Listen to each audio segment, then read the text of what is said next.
আজকে আমি বানাবো স্বাস্থ্যের জন্য খুবই উপকারী কাঁচকলা এবং আলুর একটি পাতলা ঝোল।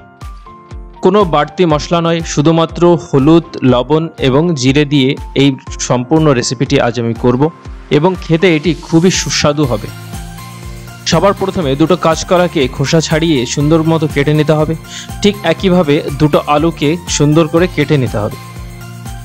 এরপর 4 থেকে 5টা কাঁচা লঙ্কা কেটে নিতে হবে এবং এর সঙ্গে আমি নেব ছোট্ট একটি টমেটো। দেখতেই পাচ্ছেন অনেক ছোট, এবং এই টমেটোটিকে 4 ভাগ করে নেব। ব্যাস, সবজি কাটা শেষ।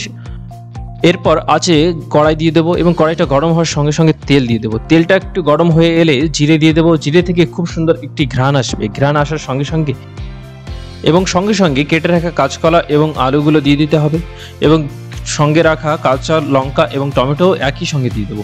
দেওয়ার পরে কিছু পরিমাণ লবণ, কিছু পরিমাণ হলুদ দিয়ে খুব সুন্দর করে এগুলোকে মিক্স করে কিছু সময় ফ্রাই করতে হবে। এবং অন্য একটি পাত্রে এই সময় আমি কিছুটা জল গরম করে রেখেছি, কারণ গরম জল ব্যবহার করলে খুব সুন্দর একটি স্বাদ আসে।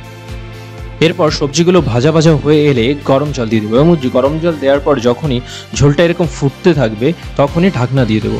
ঢাকনা দিয়ে 10 মিনিট মতো এটাকে রাখবো মিডিয়াম আঁচে এবং 10 মিনিট পর যখনই ঢাকনা খুলবো দেখতে পাবো যে পুরো সবজিটা রেডি।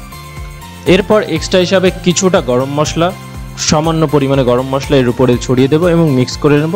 ব্যাস, আমাদের চটপট খুব সুস্বাদু একটি স্বাস্থ্য উপকারী কাঁচকলা এবং আলুর তরকারি রেডি। আপনারা এটা চাইলে ভাত দিয়েও খেতে পারেন, চাইলে রুটি দিয়েও খেতে পারেন, আপনাদের ইচ্ছা। যদি এই ভিডিওটি ভালো লাগে তাহলে আমার চ্যানেলটিকে অবশ্যই সাবস্ক্রাইব করবেন আর বন্ধুদেরকেও শেয়ার করবেন। সবাই সুস্থ থাকবেন, ভালো থাকবেন। পরের আরেকটা ভিডিওতে আবার দেখা হবে।